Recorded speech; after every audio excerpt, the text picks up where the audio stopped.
Hey guys, welcome back to my channel. So we are starting with the obstetrics revision and we've already completed labor. So in this video we are talking about the maternal adaptation and the clinical conditions faced by a mother during the pregnancy. Now let us talk about the maternal adaptations. So first let us talk about the signs.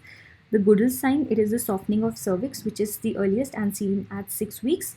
Another sign is Higgins sign, which is the bimanual palpation of the lower uterine segment at 6 to 10 weeks. Then Jacquemin or Chadwick sign is the bluish discoloration of the vagina and the cervix. Piscasic sign, which is eccentric implantation, right?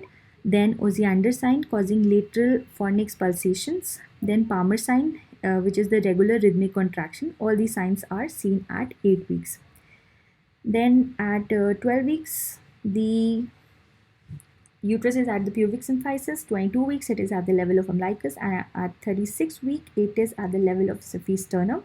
Then Johnson's formula is used to calculate the weight of the baby roughly, where fundal height minus 11 into 155 give the weight of the baby in gram when the head is engaged, and for non-engaged head the fundal height is taken as height minus 12.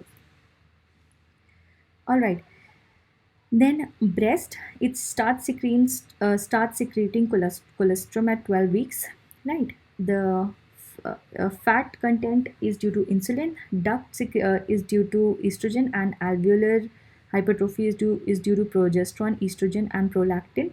Then lactogenesis, galactokinesis is due to oxytocin, while galactopoiesis is due to prolactin and suckling. Remember that the maximum prolactin is at labor, and post delivery it slightly dips. So they ask what is the cause of maximum milk secretion after delivery. It is due to the dip in estrogen and progesterone, and the most correct answer will be progesterone more than estrogen, right? Then in prolactinoma, if the female has prolactinoma, the drug given is cabergoline, while if the patient is pregnant or pregnancy is desired, then bromocriptine is given because it has a short T-half. Remember this is important, right? In pregnancy, if the patient is asymptomatic, then no treatment is required. We just follow up every 3 months to see if any visual symptoms develop. In case of macroadenoma, serum prolactin plus visual field test are done. If serum prolactin are more than 400 nanogram per ml, then bromocriptine is given. For lactating females, we don't treat until visual symptoms are present. We ask the patient to continue breastfeeding and treat when complete. While if visual symptoms are present, then we ask her to stop breastfeeding and start her treatment. Right. Then the weight of the uterus increases from 50 gram to 1500 grams. Then maternal weight increases by 11 kg. If the patient is thin, then 12.5 to 18 kg weight gain is advised, and for obese patient 7 kg weight gain is advised. Then the ANC visit ideal are 11 to 15, while the Government of India advocates 4 and WHO advocates 8 visits. The calorie required are 350 additional calories per day, and for a sedentary female 1660 plus 350 calories should be given. This is a new update. Iron requirement is 4 to 6 nanogram per day, right? So we supplement 1000 milligram iron to the mother, which provides 300 nanogram to the fetus. The calcium requirement is 1000 milligram per day, and out of which 30 gram reaches the fetus. In calcium, the serum calcium is low, but the ionic calcium is same because of the serum calcium is low because of increased vitamin D and calcium, and the requirement of iodine is 250 micrograms per day. Then coming to circulatory system, so there is increase in the blood volume by 50% in the second trimester, right? This leads to hemodilution. There is also increase in fibrinogen, like almost all the chlorine factors except 11 and 13 rises. Serum electrolytes like sodium remain unchanged, hence it leads to dilutional hyponatremia, while the hematocrit decreases. The hemoglobin mass increases and the oxygen carrying capacity also increases. The concentration decreases, erythropoietin increases, and retic count increases. This leads to physiological anemia.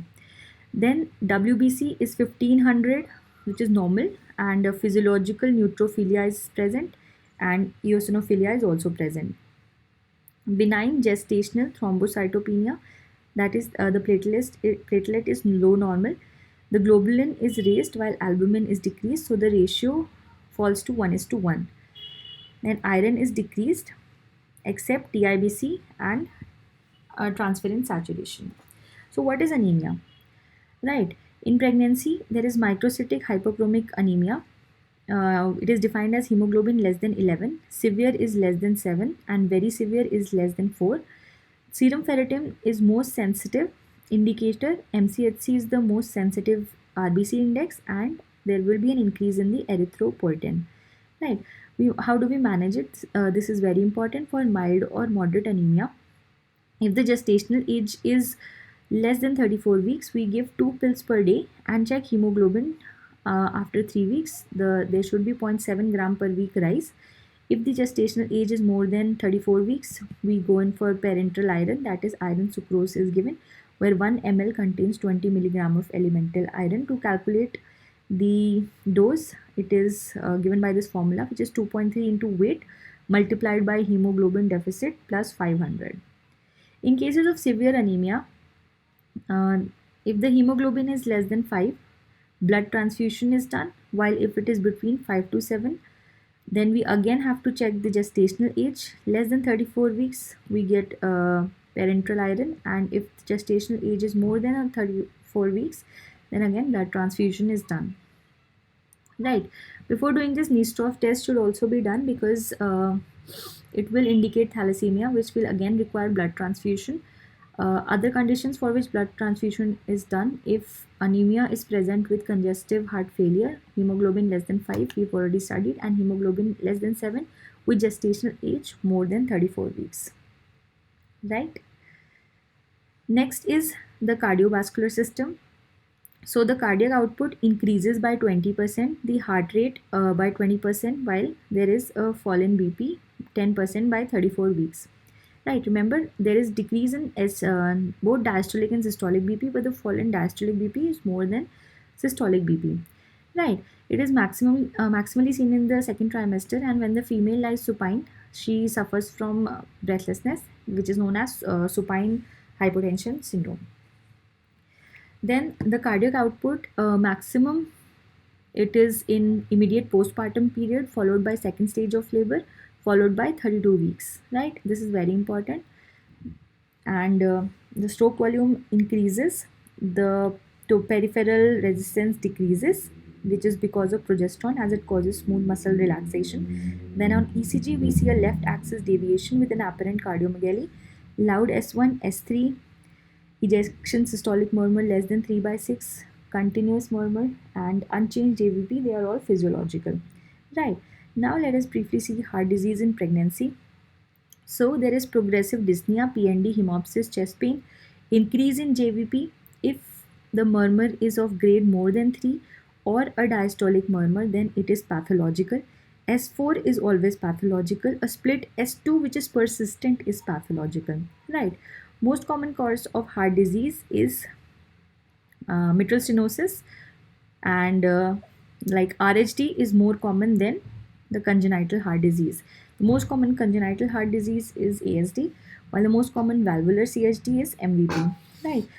The heart disease with the worst prognosis is Eisenmenger syndrome, and heart disease where pregnancy is contraindicated or MTB advised is pulmonary hypertension, that can be primary or secondary, that is Eisenmenger, ejection fraction less than 30%, Marfan syndrome with aortic root dilatation, that is more than 4 centimeter, coarctation of aorta, peripartum cardiomyopathy with residual ventricular dysfunction, or NYHA grade 3 or 4. Right. How do we manage heart disease in pregnancy? Right. Vaginal delivery is preferred, and vacuum and forceps or instrumental delivery is done to cut short the second stage of labor. And in third stage, remember, methergine is contraindicated, remember topper, and diuretics can also be given. So, what are the indications of C-section? Right. First is any aortic root, any involvement of the aorta, that is either aortic regurgitation, aortic dissection, aortic aneurysm, or coarctation of aorta.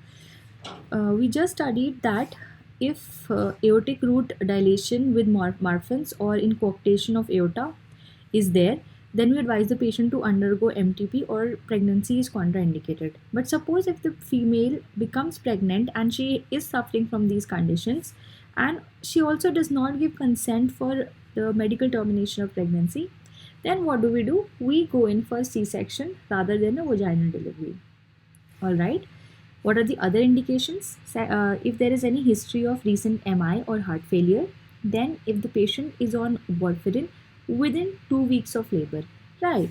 So this is done, the C-section, in order to prevent ICH or intracranial hemorrhage in the fetus. Now, remember, this is very important. This even came in INICET this year in November 21, right? If the patient is in first trimester, then the anticoagulant of choice is heparin, and here low molecular weight heparin is preferred over unfractionated heparin. Then after 12 weeks till 36 weeks, the patient can be given warfarin under PT and APTT monitoring, and after 36 weeks, she should again be switched back to heparin. What is the reason? Because an antagonist is available for heparin, which is protamine sulfate, right? When do we restart the anticoagulants? We restart it 6 hours after vaginal delivery and 24 hours after C-section, and it is stopped after 7 days. Now, what happened if the patient already goes in labor and she is on an anticoagulant, right? So we administer vitamin K, we stop the drug. If the patient was on heparin, the drug is discontinued and protamine sulfate is started if she lands up in PPH. While if the patient was on warfarin and lands up in PPH, then fresh frozen plasma is given. Right. Talking about the antibiotic prophylaxis. So before C-section, we generally administered antibiotic. So here it is already given. In vaginal delivery, it is given if there is prosthetic valve, any history of infective endocarditis, or cyanotic CHD which is untreated. Right, this completes the heart disease. Now let us move ahead to the next adaptation, which is pulmonary and GIT. So in pulmonary, remember that IC, TV and MV. IC, TV and movie, right? This is the mnemonic for increase. That is, the inspiratory capacity increases, the tidal volume increases, and the minute ventilation increases. What remains unchanged is very important, which is given by the mnemonic IRV, where I is IRV only, R is residual volume and respiratory rate, and V is vital capacity. And remember that ERV and the reserve volume decreases. Right. There is CO2 washout. So there is a state of alkalosis for which the kidneys undergo compensatory metabolic acidosis by reducing the bicarbonate. Right. This causes an increase in the oxygen binding capacity. All the oxygen parameters are increased, like oxygen consumption, oxygen carrying capacity, oxygen binding capacity. Remember, the only thing that decreases is arteriovenous oxygen gradient. Right. Next is GIT. In GIT, the gastric time increases, right? The BMR increases by 20 to 30%. There is insulin resistance, which we already read, due to the HPL hormone. The other hormones that are responsible are estrogen, progesterone, and cortisol. Remember, HCG is the odd one out here. It is not responsible for causing insulin resistance, and the maximum insulin resistance is seen at 24 to 28 weeks. Therefore, we advise a second time OGTT at 24 to 28 weeks. Right. So the female suffers from postprandial hyperglycemia but fasting hypoglycemia. Let us talk about gestational diabetes mellitus. Right. So pre-gestational or overt diabetes, this is associated with gross congenital anomalies, and it is generally associated in T1. It can be associated in any trimester, right? While gestational diabetes mellitus is the insulin resistance that occurs after 28 weeks, and there are no gross congenital anomalies, and it is seen in second and third trimester, and more commonly in the third trimester, and resolves after delivery, right? Then the there is a wide classification for diabetes, gestational diabetes, right, where A1 is controlled gestational diabetes, A1 is controlled on diet, and A2 is controlled on treatment, that is controlled on insulin, right? For pre-gestational diabetes, we first ask the patient to follow the diabetic diet, right? We start her on low dose aspirin, and we also give her insulin. While for gestational diabetes mellitus, for 2 weeks the patient is managed on nutritional therapy. Then the goals are very important. So the fasting blood sugar should be less than 95, 1 hour postprandial less than 140, 2 hour less than 120, and HbA1c should be less than 6. This is very important. Right. If this criteria is not met, then the patient is A2. That is, she requires insulin. So the drug of choice is insulin, which is a mixtard insulin given in the dose of 40 international unit. It consists of combination of an intermediate insulin and short-acting insulin in the ratio 70:80. Then the OHAs can also be given. The only two OHAs that are administered are metformin and glyburide. Right. Then, how do we give insulin? If her 2-hour postprandial is between 120 to 164 units, 160 to 200 6 unit, and more than 208 units are given subcutaneously, and it is given 30 minutes before breakfast. Right. If uncontrolled fasting sugar levels are more than 95, or there is uncontrolled postprandial, then for uncontrolled fasting we will add 2 units before the dinner, and for postprandial uncontrolled we will add 2 units before breakfast, right? When the blood glucose, if the blood glucose falls below 70, then we give her 6 tablespoons of glucose.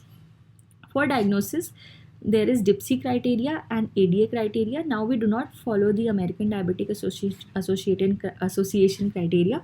The DIPSI criteria is followed in our country, where on the first visit she is given 75 grams of oral glucose mixed into 200 ml water, and after 2 hours her blood glucose levels are checked. This is known as 2-hour OGTT.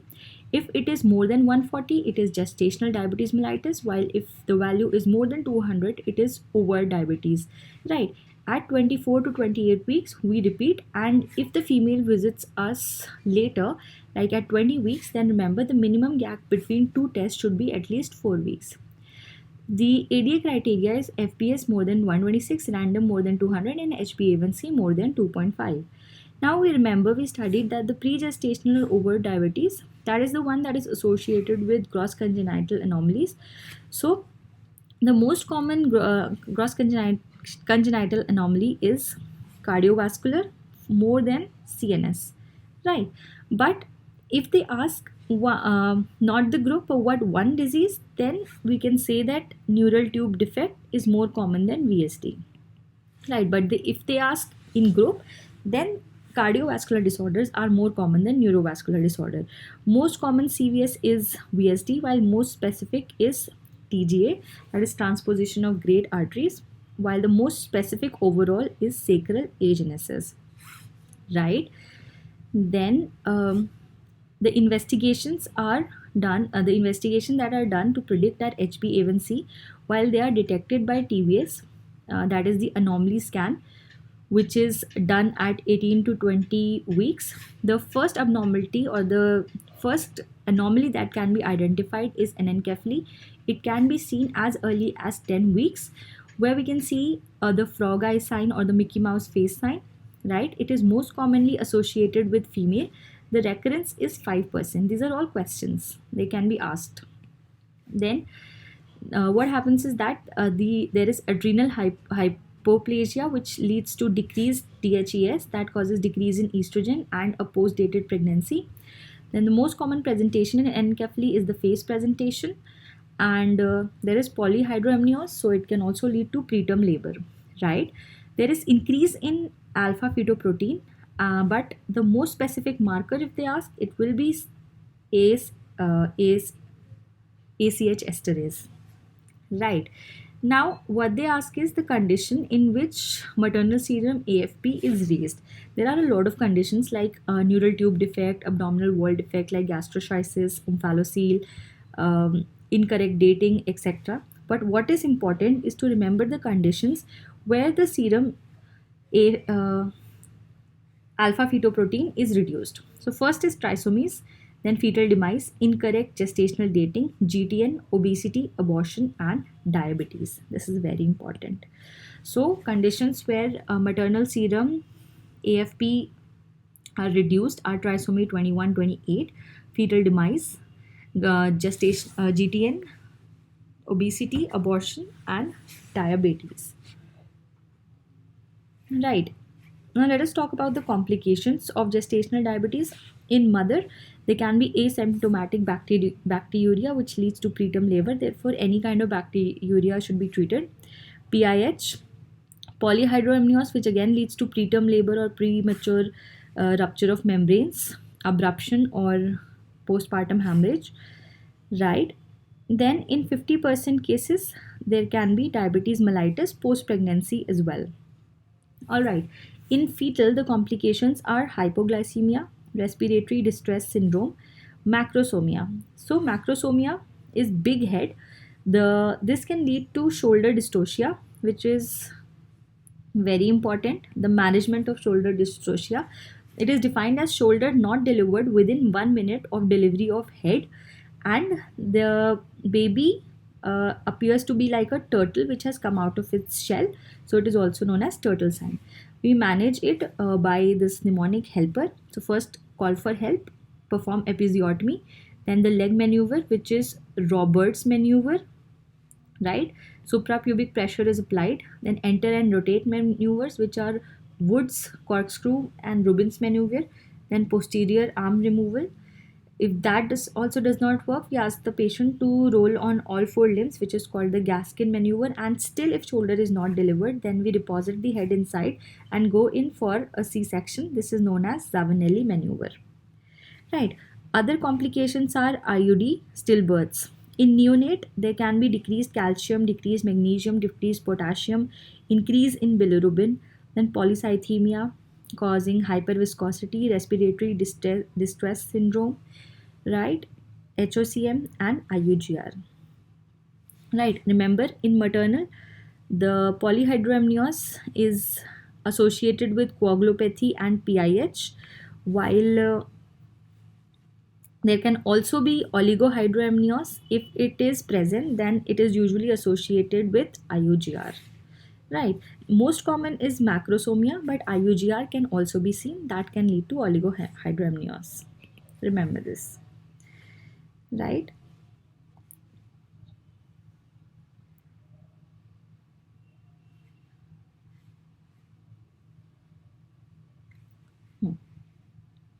Next is pregnancy-induced hypertension or PIH.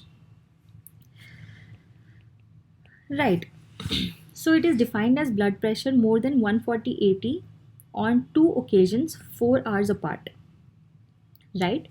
Then chronic hypertension is defined as uncontrolled BP within 20 weeks. Right. And chronic hypertension with superimposed preeclampsia is either proteinuria, new evidence of proteinuria, or uncontrolled hypertension in a female who already had hypertension, right, after 20 weeks. The drug of choice for chronic hypertension in pregnancy is alpha methyl dopa. This is an update. This is very important, right?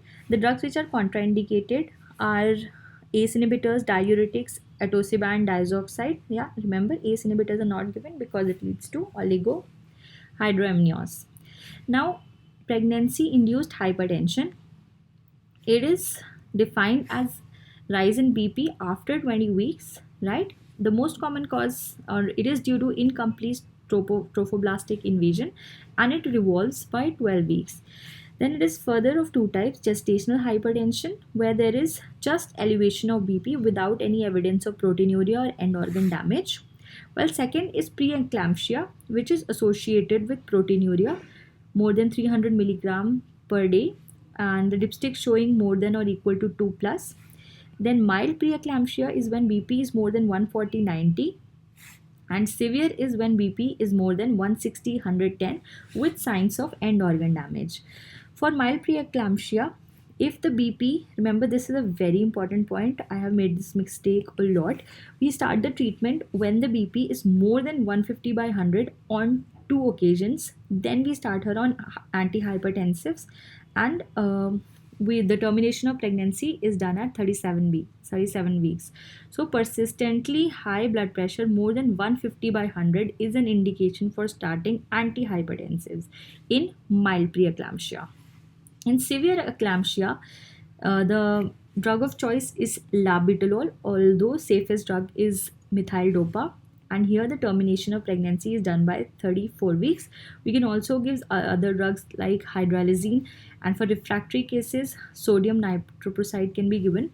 Then prophylactic MgSO4 in the dose of 4 to 7 milli equivalent per liter can also be given. And the antidote for magnesium sulfate is calcium gluconate. Now, impending eclampsia, if the female develops epigastric pain with or without nausea and vomiting, headache, and visual disturbances, these are all signs of impending eclampsia, right? In a female of PIH, vaginal delivery is done with prophylactic forceps and vacuum, and the third stage of labor or AMTSL is done where methyl ergometrin is contraindicated. Remember, topper में preeclampsia and eclampsia. Then C-section is done if the Bishop score is poor, or if there is absent end diastolic flow or reversal of diastolic flow. Here the anesthesia given is epidural, but if AEDF or REDF is present, then the anesthesia of choice is general anesthesia. Right. There is a condition called HELP syndrome, where it stands for hemolysis. Hemolysis is characterized by either two of the four. Then it is hemolysis like the LDH should be more than 2 times raised, the haptoglobin should be decreased, serum anemia, increase in bilirubin more than 1.2, and the peripheral blood showing Burr cells or schistocytes, right? Then elevated liver enzymes and low platelet count. The management is immediate termination of pregnancy if the gestation age is more than 34 weeks. If it is less than 34 weeks, then we give corticosteroids, and after 48 hours, we go in for induction of labor. If the female is in eclampsia, right, eclampsia is pre-eclampsia plus seizures. So here, first we manage the patient like ABCD, airway management, everything, and we advise and we go in for immediate termination of pregnancy. Here, vaginal delivery is again preferred over C-section. Only indications would be a poor Bishop score or insufficiencies like AEDF and REDF. Then here the drug of choice is magnesium sulfate, where Pritchard's regime is followed, and this question is asked in any exam one way or the other. For loading dose, this is important. IV 4 gram 20% is given, and IM 10 gram 50% is given, 5 gram in alternate buttocks, right? Remember, the vial is 2 ml of 50% strength, so that contains 1 milligram of Magsav. So what we do is we take 4 plus 10 vials, right? The 4 vials for the IV dose, we take 4 gram, that is 8 ml, and mix it with 12 ml NS to make a solution of 20 ml or 20% solution. And the 10 vials we take, which is 50% only, right? So total 14 vials are taken. There is another regimen which is the Zuspan or the Cibal regime, where the loading dose is 4 gram IV 20%, and the maintenance dose is 1 gram every hour, that is 5 milligram in 500 ml NS, and 100 ml per hour is given. right? Sorry, I forgot to talk about the maintenance dose in Pritchard regime, which is very important. Let us revise again. So the loading dose is 4 gram IV 20% and 10 gram IM 50%, 5 gram in each buttock. While in maintenance dose, 5 gram 50% is given in alternate buttock at every 4 hours, right? And it is given till 24 hours after the last seizures. Now, here the monitoring of MgSO4 is very important. So, what we look for, the patellar reflex, urine output should be more than 100 ml per hour, respiratory rate 12 beats per minute, SpO2 more than 96%. Right. In case of toxicity, the first to be lost is the patellar reflex. Right, there will be increased sweating and respiratory depression would be seen at less than 15, and at less than 20, cardiorespiratory failure is seen. All right. Now, what is the role of Doppler? So, if the uterine artery Doppler, it is generally like this. I will take a different pen. Right. So, this is the uterine artery Doppler. Right. So, it doesn't touch the baseline. This is systolic and this is diastolic. If there is a diastolic notch, like this is diastole and this is the notch, right? This is diastole, this is the notch. So this is the diastolic notch. Generally it subsides or it is not seen after 22 weeks period of gestation, but a persistence of diastolic notch in the uterine artery after 24 weeks is indicative of PIH. Then umbilical artery Doppler is done for prognosis, right? So normally what happens is that in pregnancy we read that there is decrease in the peripheral resistance, that is there is a decrease in S by D ratio. Again, S is systole and D is diastole in the umbilical artery. But in PIH what happens is first there is increase in SD ratio, right? Then there can be absent end diastolic flow.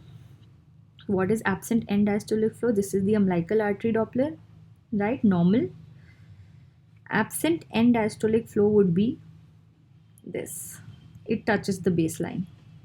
This is absent end diastolic flow, and reversal of end diastolic flow is this. It goes in the opposite direction. All right. So, if AEDF is present, then termination of pregnancy is at 34 weeks, while for REDF, the pregnancy is terminated at 32 weeks. Right. If the period of gestation is less than 34 weeks, then we give corticosteroids, while if the period of gestation is less than 32 weeks, we give corticosteroids plus magnesium sulfate as well. Also, indomethacin, remember, can be given. Right. It is a tocolytic as well. So now let us see some cases. Suppose there is a primary at 14 weeks is normal and at 32 weeks has a BP of 140/90. Then what would be the next step? So this is just once that her BP is that, so we will repeat the blood pressure, right? And if the blood pressure is more than 160/110, then it is PIH. Another primary 16 weeks with the BP 150 110. So here the period of gestation is very less, 16 weeks, so this will be labeled as chronic hypertension. Now if the same female comes at 32 weeks with a BP of 170/126 on 2 occasions, urine dipstick showing 3 plus proteinuria, urine albumin is present, then this would be called as superimposed preeclampsia, right? So this is hypertension in pregnancy in brief. Now let us move ahead to kidneys or the renal adaptations, right? So in here the renal blood flow first increases, then constant, and then decreases by 36 weeks, while the GFR progressively increases and then comes to a plateau. This urea and creatinine decreases. If it increases, then it indicates presence of PIH. Hydroureter is normal due to the progesterone, and it is more common on the right side due to dextrorotation of the uterus. Then the most common UTI is cystitis, and the most common bacteria is E. coli. Asymptomatic bacteriuria leads to PTA, hence it is treated. Then urine analysis is done in all ANC visit. And antibiotics that can be given are penicillin, cephalosporin, macrolide, and nitrofurantoin. While antibiotics that are contraindicated are aminoglycoside, tetracyclines, fluoroquinolones. These are unsafe. Let us talk about infections during the pregnancy. Right, so first is toxoplasmosis. It is spread by cat feces, and the symptoms are hydrocephalus. Right, there is intracranial calcifications. Remember, this is important, intracranial calcifications. Then um, there can be ring enhancing lesions on MRI. Right, then it is diagnosed by serology, and the treatment is pyrimethamine and sulfadiazine. And next is rubella. So remember the congenital rubella syndrome. There is a triad of cataract, sensory neural hearing loss, and patent ductus arteriosus. Apart from that, the baby would have blueberry muffin rash, right? There again, the diagnosis is by serology. And remember that CRS is the most teratogenic infection, and the treatment is medical termination of pregnancy. Then CMV infection. There will be history of contact with the toddler, and the baby would have a petechial rash. There will be periventricular calcification. Remember, if calcifications are periventricular, it is generally pointing towards CMV infection, while intracranial calcifications, right, would indicate towards a toxoplasmosis infection. Then HSV, herpes simplex virus. If the female is in labor and has active lesions, then we prefer to do C-sections, a C-section, right, so that there is no transmission to the fetus. The symptoms in baby are there is involvement of skin, eye, and mouth, and there can be CNS or systemic involvement. The diagnosis again by serology, and treatment here is acyclovir. Right. We did not talk about the CMV virus. For diagnosis of CMV, urine culture is done, and PCR is done on amniotic fluid, and the treatment is postpartum ganciclovir. HIV. So it is the uh, it is it can be spread as a transplacental infection in utero during delivery or via breastfeeding. Right. Then it is diagnosed by ELISA and Western blot. The baby would have uh, non-specific features like failure to thrive, bacteremia, URTI. The treatment is TLE, right? And remember, vaginal delivery is done, and nevirapine is given to the baby.